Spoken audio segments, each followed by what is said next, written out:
Hi, everybody, and welcome to Series 3 of my school leader interviews. This is now, it must be something like the 12th or 13th school leader interview that I've done since I started this project in the middle of 2019. So this was pre-lockdown days. And yeah, my first interview was Georgina Young, which is, I think, October or September 2019. And since then, obviously, I've really enjoyed doing them. I've had a lot of really good feedback and from people who've really got a lot out of them. So I've carried on. So currently we're streaming to YouTube, to my YouTube channel, and also to my Twitter channel, which is @RogersHistory. So you can watch this interview on either of those. And obviously you can watch back on YouTube as well a few hours after the broadcast finishes. I'm delighted today to be joined by my first guest for Series 3, which is Julie Hunter. Julie, do you want to introduce yourself on this occasion? So I'm Julie Hunter. I'm currently head teacher of a brand new 11 to 16 school in Oxfordshire.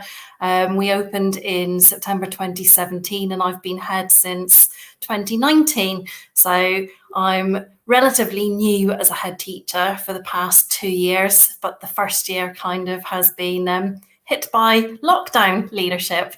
So I've been learning the trade of a head teacher in a pandemic. Before we get into interview proper, how has it been? How has being a leader during lockdown and COVID been for you? In one sense, it's kind of been liberating because no one else has really done it and they can't say this is the way to do it. So every time that new guidance arrives, you just have to quickly make decisions with your team.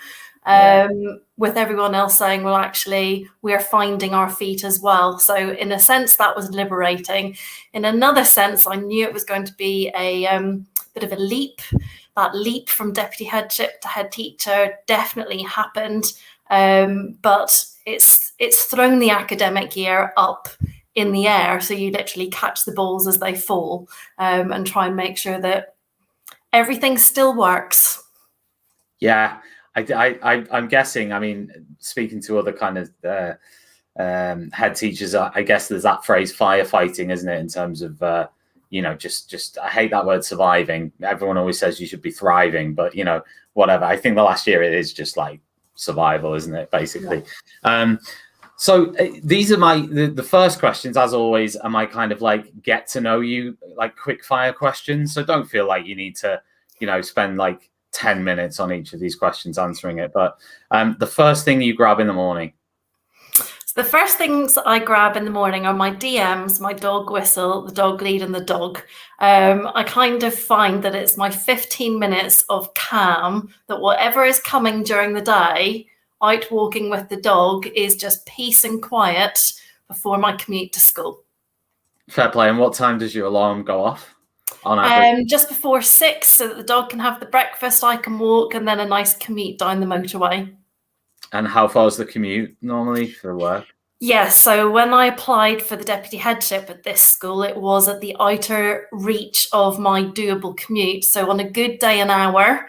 When they close the motorway, I have sat on the motorway for 4.5 hours working on my hotspot. Thankfully, that's only happened twice. And so is your commute less now, or is it the same? No. It's an hour there and an hour back. But actually, I've got used to it and it's thinking time. So I kind of arrived to school with a to-do list and I've then managed to get rid of whatever's in my head by the time I walk through the door in the evening. Most of the time. I always like driving for that reason. I use it as I'm thinking about things while I'm driving usually. Even if I've got music on or whatever. Yeah, so it's quite good that way. Biggest inspiration in life? So there's a few here. I would say my primary school head teacher and my year 4 teacher were my mum and dad. And that was kind of inspirational. My dad always smiling at primary school. My mum died when I was in year 7.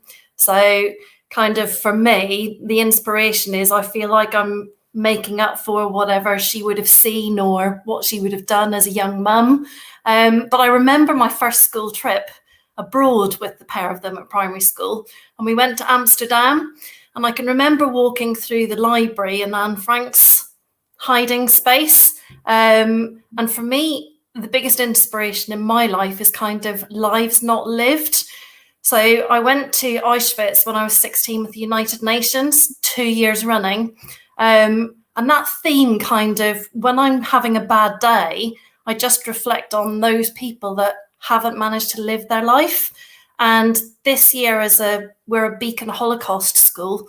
And I think that's really important, that we make the most of every day. So yes, my biggest inspiration is those that haven't managed to live their lives.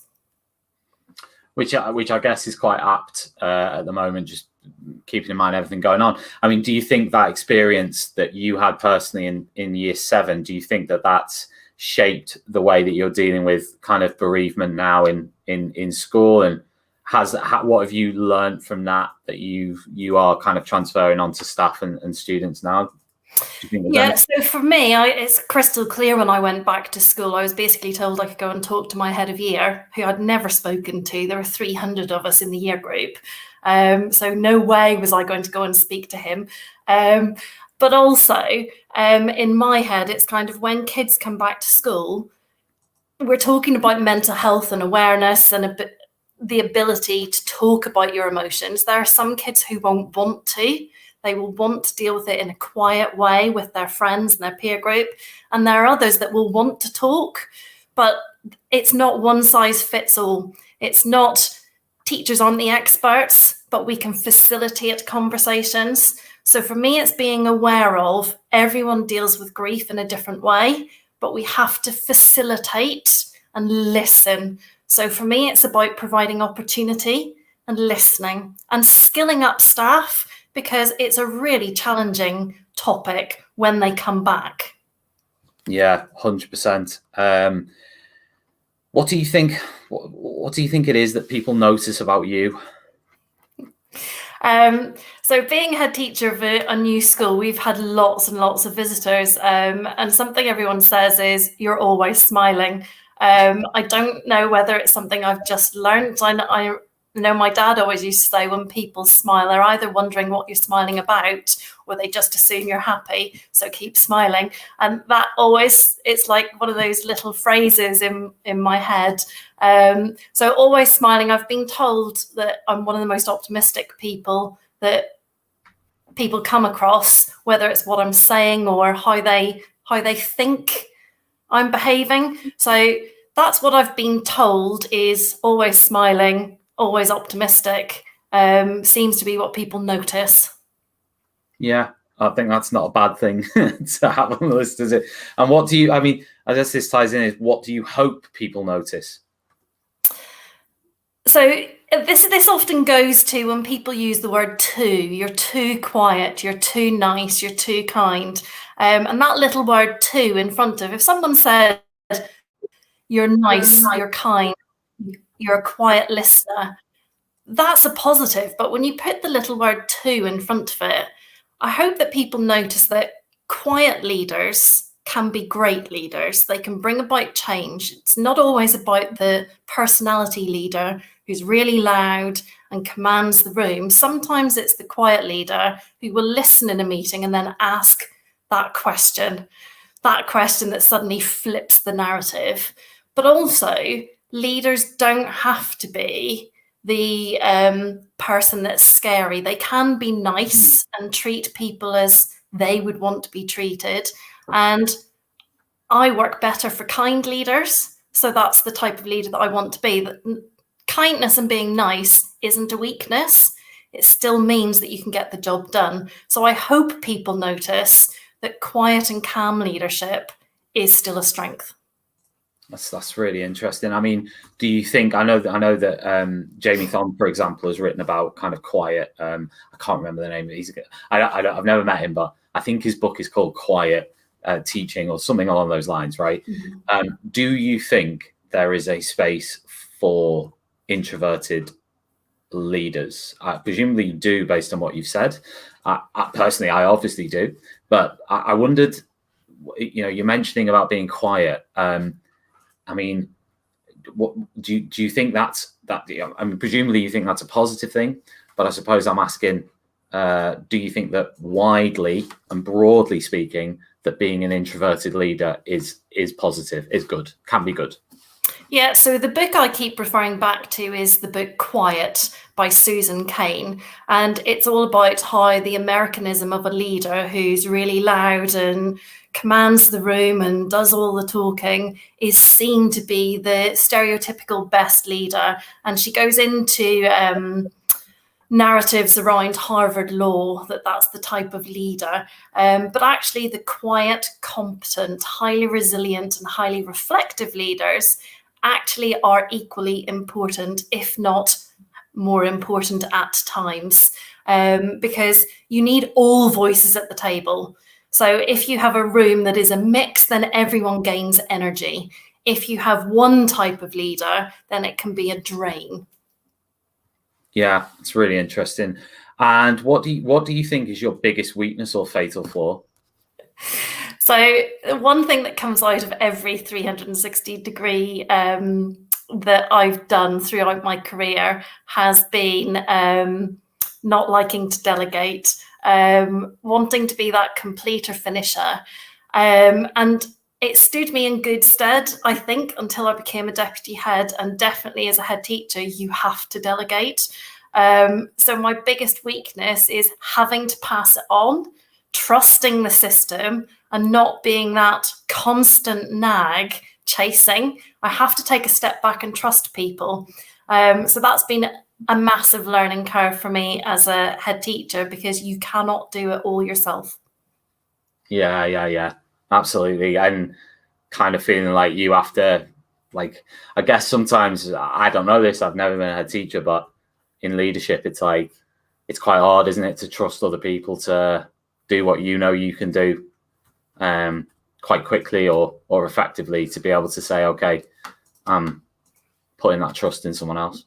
I think also it's about making sure that you're growing capacity at different layers. So the only way you're going to grow leaders across the school is by trusting them and being there when they come across a stumbling block. Yeah, I like that. And what do you think your biggest strength is? I think for me, I was physically bullied as a young teenager. And I learned that when you have to dig deep, you can be self-reliant and you can survive. And once you've reached the survival point, then you can move on through your life and use what you've learned. So for me now, if I was going to write a letter to my 13-year-old self, I would go back and go, do you know what? You don't have to take this, move on, speak up. But as a 13-year-old, you go quiet to survive. Yes, so for me, it's learning that you can dig deep, you can survive, and then you can flourish. Yeah, that's really interesting. And what's the one personality trait that you don't have time for? Negativity. And I know that there are people who really struggle with their emotions, and that's not a problem. I'm a mental health first aider, I get it. But when I'm talking to someone who's really negative and in a downward spiral, it's recognizing that's the point we're at. Let's work on how we change that narrative. I've just done an assembly this morning about self-love and how we're often the most negative voice in our heads is ourselves, and turning that narrative around. So negativity without a reason is something that I really struggle with. If someone has a reason, that's different. Yeah, I was going to say, do you think that the danger, I guess, on the flip side of that is toxic positivity in terms of issues being brushed under the carpet, somebody telling you should be fine or you shouldn't be negative when there is a problem that isn't being dealt with, and kind of like, you're kind of stuck as a staff member in a situation that isn't good because you don't want to appear to be negative or branded as negative, if you see what I mean, for raising issues. Yeah, so it's not just toxic positivity, it's societal expectations. So if you take, for example, staff wellbeing weeks, and we're all going to get together and we're all going to socialise, well, actually, for some people, that's really toxic. They just want to leave school, go home, spend some time cooking and eating in quiet, but yet society expects them to put that smile on. So, yes, societal expectations, I think, often drives a negative well-being narrative. Yeah, I agree with that. What do you think? What do you prefer, comfortable silences or non-stop conversations? So non-stop conversation can be really good because it drowns out whatever's in your own head and it allows you to kind of escape those thoughts.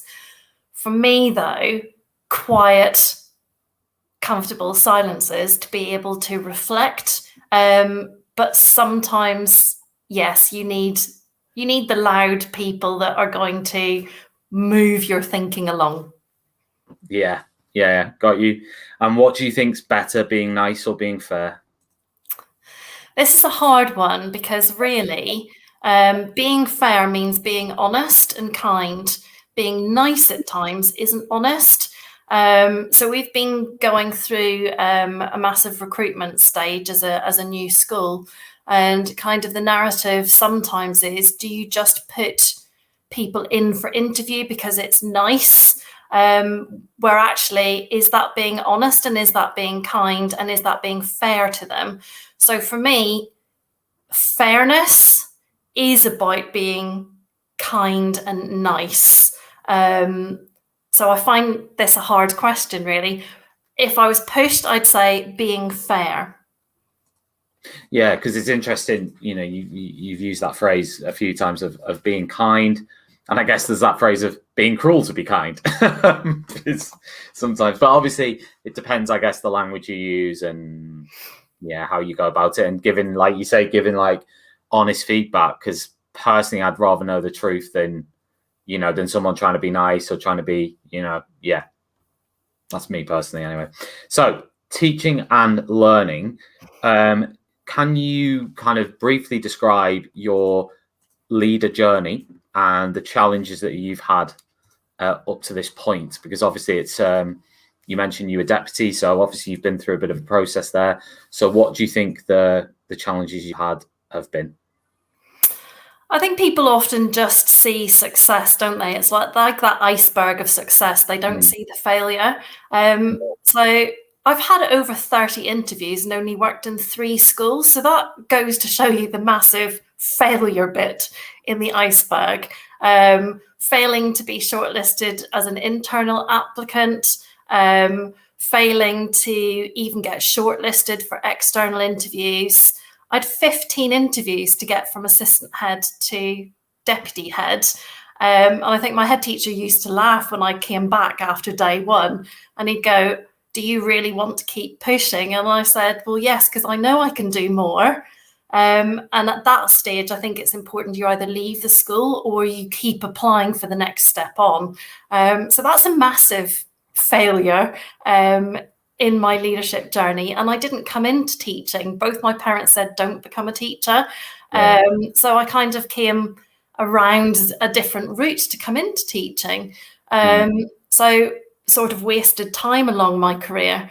But those words, too nice, too smiley, too kind, you're a military spouse, you're a young mum, you've been an assistant head for ages, do you really have the career drive?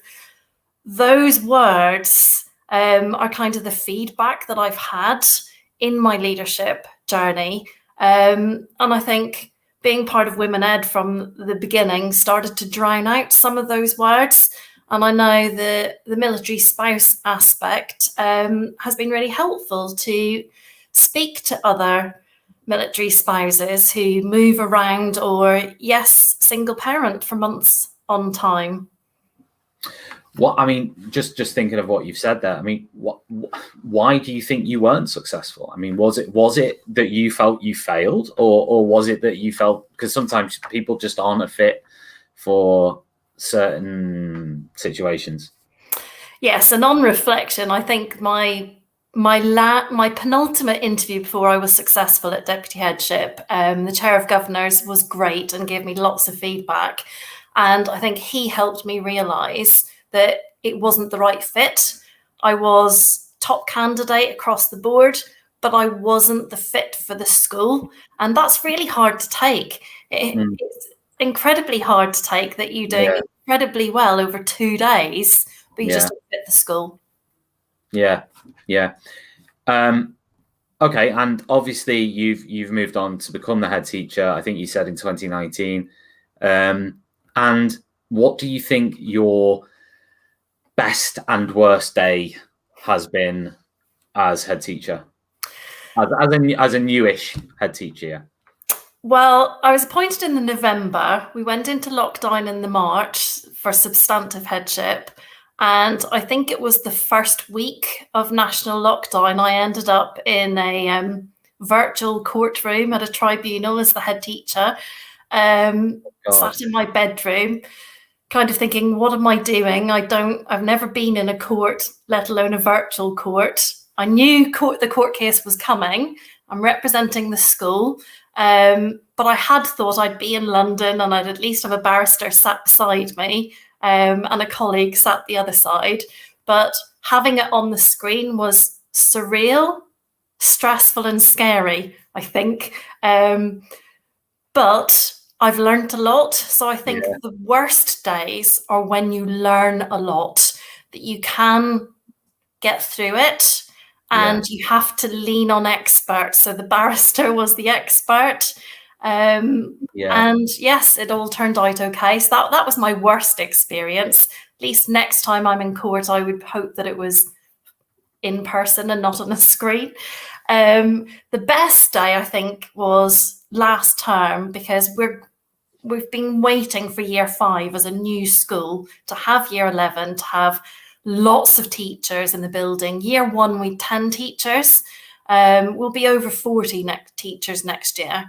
And building that new team, the interviews, reading the applications, made me feel really proud of the profession, the applicants, just seeing the depth of talent of teachers out there made me feel really proud as a head teacher to be able to interview these candidates and choose a team to grow our school for another year.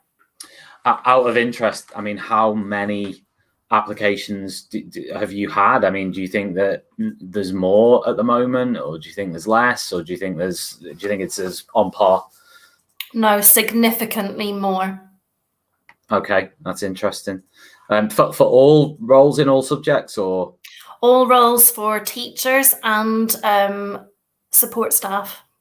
Yeah. Okay. And why do you think that is? Do you think that's because of people coming back to teaching because of COVID, or do you think there's just like other reasons behind it? I think there's a depth of talent from initial teacher training. There's depth across the country. There's also people from the international sector seeking to come back. I've never seen so many applications from international colleagues. Wow, interesting. Okay, that is interesting. Do they say why in the letters, or is it just okay? Do they give any? It's a variety of reasons. I think COVID is making all of us reflect and consider where our careers are going. Yeah, like reassess. Yeah. Okay. And I mean, this links in well, but when you're hiring teachers, what kind of things do you look for, and who's the perfect candidate? So for me, I'm looking for past successes, just a narrative, depending on what role they're applying for, but something that shows their narrative about them as a person, them as a professional, that they're engaging in their professional development. I was delighted as a former member of the Chartered College of Teaching Council, I was delighted to see people saying that they're members of the Chartered College or they're engaging in that. So professionalism, and also that they've thought about the school. We're a secondary school that's a values-based school. So I want to see them talking about values. Okay. I was going to ask you actually in terms of the letters of application. I mean, what would be your preferred approach to somebody sending in a letter of application? Would it be to talk more about the role they're going into, or more about themselves, or a balance between the two? Or, I mean, how much would you want them to see them talking about the school a lot? I think there needs to be a balance, but when you say talking about the school, it can literally be a tiny little section that chimes, and I can go, well, actually, they've done their research here. Yeah, that makes sense. And where do you, I mean, obviously you I don't know whether you'd class yourself as a new leader, probably, possibly, but where do you think new leaders, and particularly new head teachers, go wrong? Yeah, I still do see myself as a new head teacher, because I feel I've basically led during a pandemic. I want to see what my leadership's like outside of a pandemic. New leaders, for me, I think an issue sometimes can be making decisions based on what they know, instead of thinking about the context, thinking about how they're going to bring all stakeholders on that journey with them. And they haven't planned the steps to success. So it's here's a brand new shiny idea on the table, but not thinking about, should that even be launched at that time? Yeah. I mean, do you think a danger, certainly I found this in obviously in the middle leadership role and the senior leadership role that I had, is the idea that you have to be doing something. You have to be, this idea that policies need to be introduced all the time. You need to be there doing it, and kind of, if you're not introducing new policies, you're not doing anything. Do you think there's a danger for new leaders that they go down the avenue of, if I'm not constantly churning out new initiatives, then I'm not being productive, and I'm not doing anything? Yeah, and I think some people are in a hurry to be successful, whereas actually sometimes less is more, and solidifying success is also important.